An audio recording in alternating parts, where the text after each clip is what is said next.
11 जून 1963 को James D Hardy और इनकी टीम ने इस दुनिया में किया जाने वाला सबसे पहला लंग ट्रांसप्लांट किया।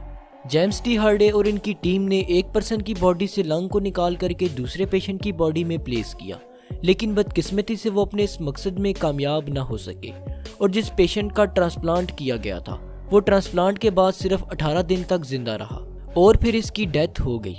अब लंग ट्रांसप्लांट के इस अटेम्प्ट के बाद 1963 से 1981 तक लंग को सक्सेसफुली ट्रांसप्लांट करने की काफ़ी कोशिशें की गई, लेकिन वो कोशिशें कामयाब ना हो पाई और जब सर्जन्स रेसिपिएंट यानी लंग को रिसीव करने वाले की बॉडी में लंग को प्लेस करते तो उसकी बॉडी उस लंग को रिजेक्ट कर देती और यही वो रीज़न थी जो लंग ट्रांसप्लांट को सक्सेसफुल होने से रोकती थी।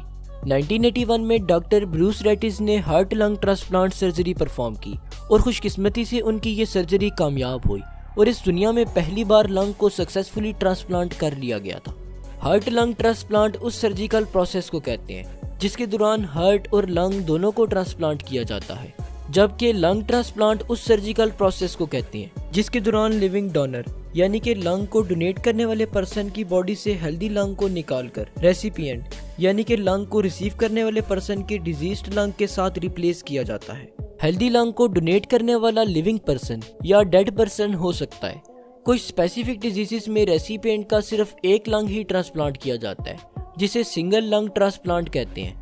सिस्टिक फाइब्रोसिस जैसी डिजीजेस के दौरान पेशेंट के दोनों लंग्स को रिप्लेस किया जाता है जिसे डबल लंग ट्रांसप्लांट कहा जाता है। अब सवाल ये आता है कि लंग ट्रांसप्लांट को क्यों किया जाता है। जब किसी पर्सन के लंग्स अनहेल्दी या फिर डैमेज हो जाते हैं तो उसकी बॉडी के लिए ऑक्सीजन को हासिल करना काफ़ी मुश्किल हो जाता है और अगर हमारी बॉडी को ऑक्सीजन ना मिल पाए तो फिर हमारा सर्वाइव करना काफ़ी मुश्किल हो जाता है।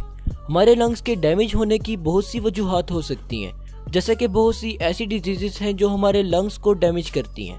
इन डिजीजेस में सिस्टिक फाइब्रोसिस, पल्मोनरी फाइब्रोसिस और लंग्स में हाई ब्लड प्रेशर वगैरह शामिल हैं। लंग डैमेज को बहुत सी मेडिसिन या फिर स्पेशल ब्रीथिंग डिवाइसेस के जरिए से ट्रीट किया जाता है, लेकिन जब ये सब तरीके कामयाब ना हो सके तो फिर लंग ट्रांसप्लांट किया जाता है। लंग ट्रांसप्लांट से पहले डोनर और रेसिपिएंट के बहुत से टेस्ट किए जाते हैं जिनमें chest x ray, CT scan, pulmonary function test, cardiac stress test वगैरह शामिल हैं। लंग ट्रांसप्लांट से पहले डोनर और रेसिपिएंट का ब्लड टेस्ट भी किया जाता है और इन दोनों का ब्लड ग्रुप का मैच करना बहुत ज़रूरी है। इसके अलावा लंग्स के साइज को भी चेस्ट कैविटी के साथ कंपेयर किया जाता है। रेसिपिएंट की ओवरऑल हेल्थ को भी मॉनिटर किया जाता है और डोनर के लंग्स को भी अच्छी तरह से एग्जामिन किया जाता है। अगर तमाम टेस्ट पास हो जाएं तो फिर सर्जरी को स्टार्ट किया जाता है। सर्जरी के दौरान पेशेंट को जनरल एनेस्थीसिया में रखा जाता है जिसमें इसकी बॉडी अनकॉन्शियस होती है और इसे सर्जरी के दौरान होने वाला पेन फील नहीं होता। सर्जन्स पेशेंट की चेस्ट में कट लगाकर बॉडी से डिजीज लंग को रिमूव करते हैं और फिर हेल्दी लंग को पेशेंट की बॉडी में प्लेस किया जाता है। हार्ट और लंग के बिटवीन ब्लड वेसल्स और एयरवेज को न्यू लंग के साथ कनेक्ट कर दिया जाता है। कुछ लंग ट्रांसप्लांट्स के दौरान पेशेंट की बॉडी को हार्ट लंग बाईपास मशीन के साथ कनेक्ट कर दिया जाता है जो सर्जरी के दौरान बॉडी में ब्लड को सर्कुलेट करती है। सर्जरी के बाद पेशेंट की बॉडी को आईसीयू में शिफ्ट कर दिया जाता है और पेशेंट को कुछ दिन तक वेंटिलेटर पर रखा जाता है जो उसे सर्जरी के बाद कुछ दिन तक सांस लेने में हेल्प करता है। आईसीयू में पेशेंट के 2 to 3 वीक्स स्पेंड हो सकते हैं और जब पेशेंट की कंडीशन इंप्रूव हो जाए और वो अपने न्यू लंग्स से सांस लेने के काबिल हो जाए तो उसे डिस्चार्ज कर दिया जाता है।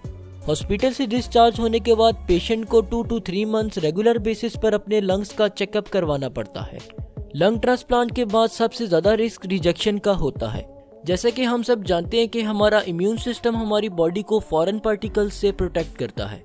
जब हमारी बॉडी में न्यू लंग्स को प्लेस किया जाता है तो इम्यून सिस्टम न्यू लंग्स पर अटैक कर देता है और इसे रिजेक्ट करने की पूरी कोशिश करता है, जिससे कि लंग्स के रिजेक्ट होने के चांसेस काफ़ी बढ़ जाते हैं। लंग्स रिजेक्शन के चांसेस सर्जरी के बाद ज़्यादा होते हैं और वक्त के साथ साथ कम होते जाते हैं। तो होप सो आज की इस वीडियो से आपने कुछ ना कुछ ज़रूर नया सीखा होगा।